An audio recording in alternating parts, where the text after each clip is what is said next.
So இப்போ பார்த்தீங்கன்னா இங்கே தான் நம்ம டின்னர் சாப்பிட இறங்கியிருக்கோம்.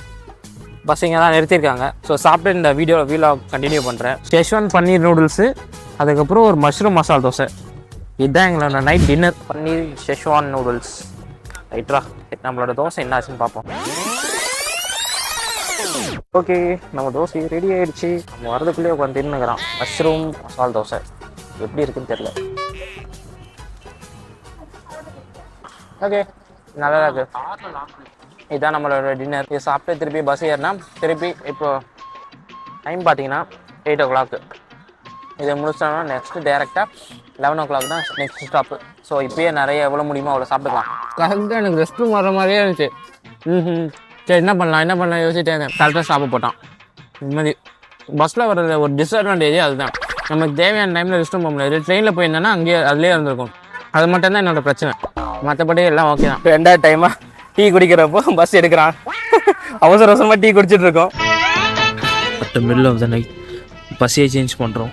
என்னன்னு பார்த்தீங்கன்னா இந்த பஸ்ஸில் ஏதோ ஒரு கட்டை எடுத்தா என்ன ஏதுன்னு தெரில. அதனால் இப்போ பஸ்ஸு மாறி இந்த பஸ்ஸில் போயிட்டுருக்கோம். நான் ஹில்ஸ் ஏறாதான் அந்த பஸ்ஸு. ஸோ அந்த பஸ்ஸில் இருக்கவங்கள இந்த பஸ்ஸில் ஏற்றிட்டு இந்த பஸ்ஸில் இருக்கவங்களாம் அந்த பஸ்ஸில் ஏற சொல்லியிருக்காங்க. இது ஒரு பண்ணுவாங்க சம்பவம்.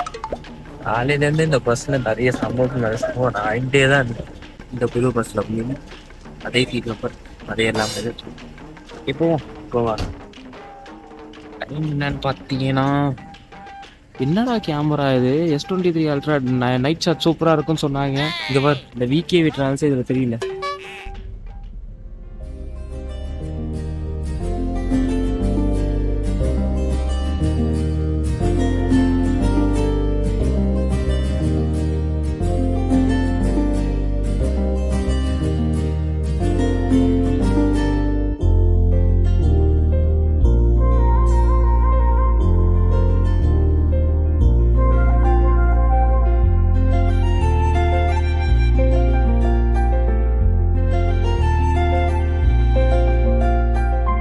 Welcome to bachelor boys வீலாக்ஸ். So time பார்த்தீங்கன்னா காலையில் 9:30 ஆகுது. இதுதான் ஃபைனல் ரெஸ்ட் ஸ்டாப்புன்னு சொல்லி இங்கே நிறுத்தியிருக்காங்க. இதுக்கப்புறம் நேராக கோவா தான். சரி பஸ்ஸு ஓகே ஓகே. நைட்டெல்லாம் தூங்குறதுக்கு எல்லாம் ஓகே தான். அவ்வளோ டிஸ்கம்ஃபர்ட்னு சொல்ல முடியாது. ஓகே தான். ஒரு 20 hours ஜேர்னிக்கு பரவாயில்ல. இவங்க ஒரு ஸ்லோ 70 ஓட்டிகிட்டு வரது தான் பிரச்சனை. அது மட்டும்தான் கொஞ்சம் இதுவாக இருக்குது. மற்றபடி எல்லாம் ஓகே தான். இப்போ பஸ் ஸ்டாப் ரொம்ப மோசம்லாம் சொல்லிட முடியாது. ஓகே, ஐ கேன் அட்ஜஸ்ட் அப்படின்ற மாதிரி இருக்குது. சரி ஓகே, கோவாவே பார்ப்போம் எப்படி போகுதுன்ட்டு. வேணா இங்கே யாராவது சாப்பிட்னா சாப்பிட்டுக்கலாம். அப்படி இல்லைன்னா சும்மா காஃபி டீ மட்டும் குடிச்சிட்டு ஏறிக்கலாம் சொன்னாங்க. சரி நிறைய வாட்டி திருப்பி காஃபியே குடிச்சிட்டு இருக்க வேண்டாம் அப்படின்னு சொல்லி இந்த டைம் ஸ்கிப் பண்ணிட்டோம். கோவா போய் எல்லாம் பார்த்துக்கலாம் அப்படின்னு சொல்லிட்டு தூத்சாகர் முடிஞ்சால் கேப்சர் பண்ணலான்னு இருக்கேன். சப்போஸ் கேப்சர் பண்ணேன்னா உங்களுக்கு காட்டுறேன். அப்படி இல்லைன்னா எப்படியும் தூத்சாகர் போக தான் போகிறோம் ட்ரெக்கிங்க்கு. அதுவும் நம்ம பார்க்கலாம். ஓகே,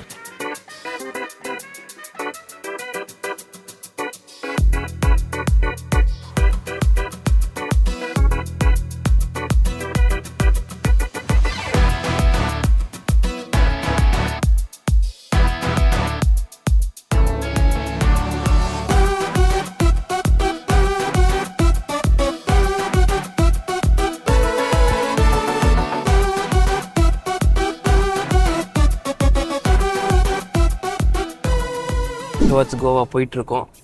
என்ன பிரச்சனைனா அர்ஜென்ட்டாக ரெஸ்ட் ரூம் வருது. அடக்க முடியலையே. எந்த ரெஸ்ட் ரூமே நல்லா இல்லை. அதான் என்ன பண்ணுறதுன்னு தெரில. இன்னும் ஒரு 45 minutes to 1 hour கோவா போகிறதுக்கு இருக்குது. அதுக்கப்புறம் எங்கள் செக்இன் டைம் வேறு 1 o'clock. Earliest check in time 1 o'clock. Normal check in time 2 o'clockங்கிறாங்க. அதான் என்ன பண்ணுறதுன்னு தெரியாமல் உட்காந்துட்டு இருக்கேன். நான் பஸ்ஸில் வரது தான் ஒரு டிஸ்அட்வான்டேஜ். இது தான் நான் ஃபேஸ் பண்ணுறது. ஒரு 20 hours ஜேர்னி கண்டினியூஸாக நம்ம வந்துட்டு இருந்தோம். ப்ராப்பரான ரெஸ்ட் ரூம்ஸில் நிறுத்திட்டா பரவாயில்ல. அதுவும் இல்லாமல் வரது தான் ரொம்ப கஷ்டமாக இருக்குது. சரி இப்போது சும்மா இல்லாமல் போய் ஒரு டீயை வேறு குடிச்சு விட்டோம். இன்னொரு டீயை போட்டிருக்கோம். லாஜிக்கலாக கணக்கு பண்ணி பார்த்தா இது எங்களோட 5th டைம் டீ குடிக்கிறது இந்த ஜேர்னிலேயே. நானும் இவனும் இந்த லூசு பையனும் டீ மட்டுமே குடிச்சு சர்வை பண்ணிகிட்ருக்கோம். என்ன பண்ணுறதுன்னு தெரியல. பட் பரவாயில்ல, போகட்டும், பார்ப்போம். எவ்வளோ நேரம் அடக்க முடியுமோ அடக்கி பார்த்துக்கலாம். ஒன்றும் பிரச்சனை இல்லை. வேறு வழி இல்லையே. ஃபைனலாக கோவா வந்துருச்சு. நெக்ஸ்ட் ஸ்டாப் நம்மளது தான்.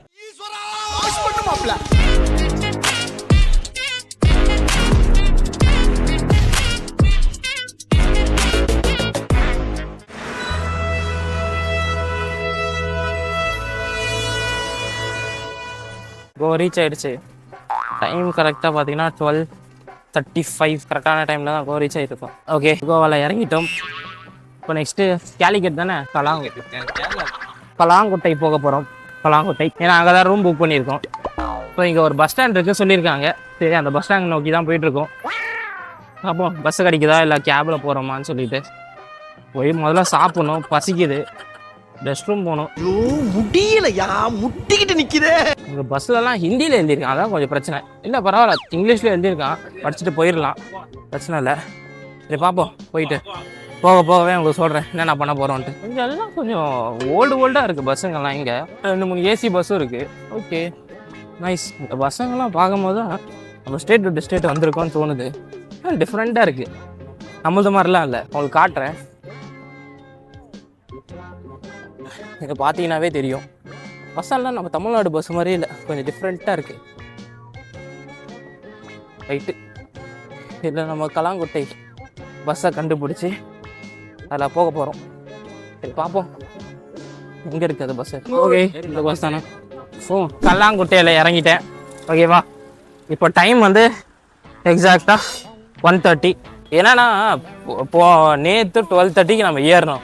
இன்றைக்கி 12:30 தான் எடுத்து வந்து விட்டான். ஆக்சுவலாக 10 o'clockலாம் விட்டுருக்கணும். 12:30 எடுத்து வந்து விட்றான். லிட்டரலாக 24 hours பஸ்லேயே இருந்திருக்கோம். First experience. பட் பரவாயில்ல, அட்ஜஸ்ட் பண்ணிக்கிட்டோம். அந்த அளவுக்கு ஸ்ட்ரெஸ்ஃபுல்லாக இல்லை. ஆனால் என்ன, இந்த ரெஸ்ட் ரூம் போகிறது இதெல்லாம் மட்டும்தான் கொஞ்சம் ப்ராப்ளமு. அதை வேற ஞாபகப்படுத்திட்டீங்க. நெஞ்சமெல்லாம் பொண்ணா இருக்கு தம்பி. பிரச்சனை இல்லை, கோவா வந்துட்டோம். கோவாவில் இறங்கிட்டான். இனிமேல்ட்டு அட்டகாசத்தை நீங்கள் எல்லாம் பார்ப்பீங்க. எல்லா விஷயத்தையும் எக்ஸ்ப்ளோர் பண்ணுறோம். நீங்கள் பாருங்கள், நான் உங்களுக்கு எல்லாத்தையும் வீலாக எடுத்து போடுறேன். எல்லாத்தையும் எடுத்து போட முடியும்னா தெரியல, பட் நான் மோஸ்ட்லி முடிஞ்ச வரைக்கும் போடுறேன். பார்ப்போம், நீங்கள் கோவா வந்தீங்கன்னா எப்படி பார்ப்பீங்களோ அதே மாதிரி இருக்கும். அதே மாதிரி முடிஞ்ச அளவுக்கு நான் ட்ரை பண்ணுறேன் எடுக்கிறதுக்கு. என்ன வெயில், மழை காலம் கொஞ்சமாக குளிரும் அப்படி இப்படின்னு பார்த்தா சரியான வெயில். அது ஹியூமிடிட்டி வேறு ஓவராக இருக்கிறதால சரியாக அடிக்குது வெயில். ஆனால் ஃபேஸே கொஞ்சம் ஷேடோவில் இருக்க மாதிரி தான் இருக்குது. ஏன்னா ஒரு கரெக்டாக 1:30 மணிக்கு உச்சி வெயில் எடுத்துகிட்டு இருக்கேன். மைக்கு வேலை செய்யும் நம்புகிறேன். இந்த நாய்ஸ் ரிடக்ஷன் இதெல்லாம் எதுவுமே இல்லை இந்த மைக்கில். சரி பார்ப்போம். இருக்க பயமே, சரவணன் இருக்க பயமே. இங்கே ஒரு 1 கிலோமீட்டர் 1.5 கிலோமீட்டர்ஸ் வாக்கிங் டிஸ்டன்ஸ். அவங்க தான் ஹோட்டல் ரூம் புக் பண்ணியிருக்கோம். பஸ்ஸு வந்து அங்கேயே நிற்கும்னு பார்த்தேன். பட் ஆனால் பார்த்தீங்கன்னா கொஞ்சம் டிஸ்டன்ஸ் எடுத்துமே நிப்பாட்டிட்டான். பிரச்சனை இல்லை, 1 கிலோமீட்டர் தான், 20 மினிட்ஸ் தான் ஆகும்னு சொல்லி கூகுள் மேப் சொல்லுது. இன்னும் கிतना கிலோமீட்டர் பையா? 2 kilometer. இன்னும் கிतना கிலோமீட்டர்? 2 kilometer. சரி அப்படியே வாக்கிங்கில் போயிட்டோம். ஃபஸ்ட் டைம் இந்த விளாக்லாம் எடுக்கும்போது எல்லாம் கொஞ்சம் வித்தியாசமாக தான் பார்த்துட்டு போகிறாங்க. இத்தனைக்கும் நிறைய பேர் எடுத்திருக்காங்க. பட் இருந்தாலும் நம்மள கொஞ்சம் எல்லோரும் வித்தியாசமாக பார்க்குறாங்க. பிரச்சனை இல்லை, யார் என்ன பண்ணாலும் பிரச்சனை இல்லை. உங்களுக்காக விளாக் கண்டினியூ ஆகிட்டே இருக்கும். நீங்கள் பார்த்து என்ஜாய் பண்ணிகிட்டே இருக்கீங்க. இந்த பஸ்ஸே ஒரு 4.4 ரேட்டிங் இருந்துச்சு. சரி 4.4 ரேட்டிங் இருக்கே, நல்லா தான் இருக்கும் சொல்லி தான் போனோம்.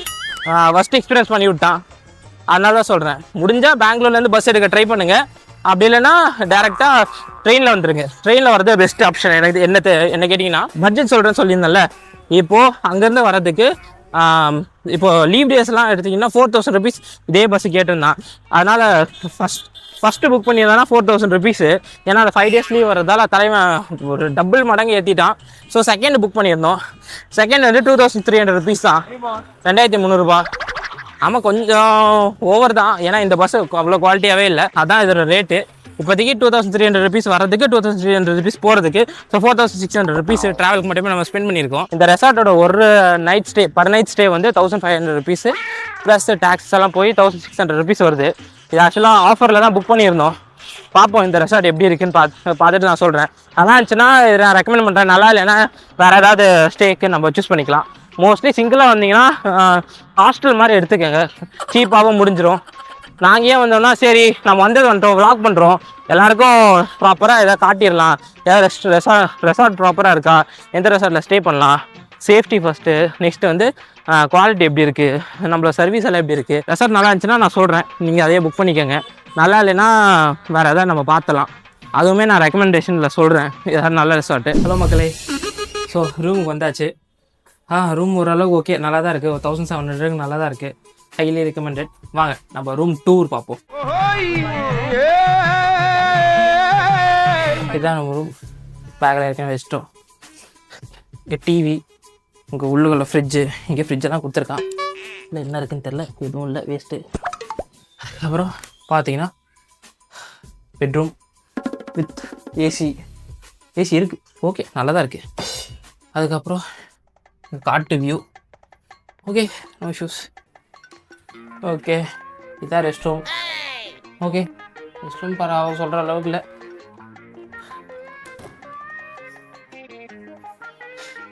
இதுதான் நம்மளோட ரூம் 2. அவ்வளோ பெருசாலாம் இல்லை, but okay it's fine, it's nice, பார்த்துக்கலாம்.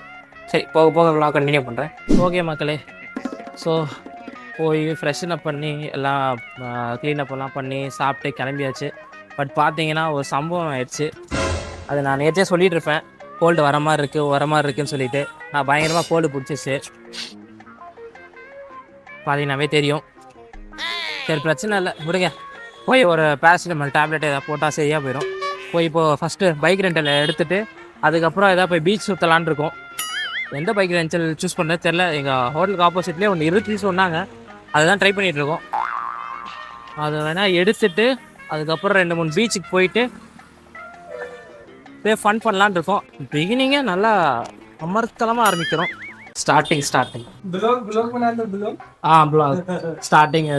अब मेरा भी चैनल है, आपका है 900 कुछ हुआ है, 900 किया है अभी, उसी के लिए टाइम नहीं मिलता है। शॉर्ट वीडियो डालते हैं गोवा की, हाँ ब्लॉग के लिए अभी टाइम लगेगा थोड़ा। आपका है सारा प्लेस नॉर्थ का सारा, अब मेरे को इतना टाइम नहीं मिलता है। இப்போ இந்த இதுக்கு தான் வந்திருக்கோம் ஃபுல்லாக ஸ்கூபா டைவிங் புக்கிங்க்கு. அப்புறம் பைக் ரெண்டலுக்கும் இவரே ஒரு இடத்த சொல்லி விட்டுட்டாரு, சூப்பர் தான், இதுவே போதும். அண்ணன் தான் ஹெல்ப் பண்ணார். ஸோ யாராவது வந்தீங்கன்னா அவரை கூட கான்டாக்ட் பண்ணுங்கள். சூப்பர், தேங்க்யூ ப்ரோ, பாய்.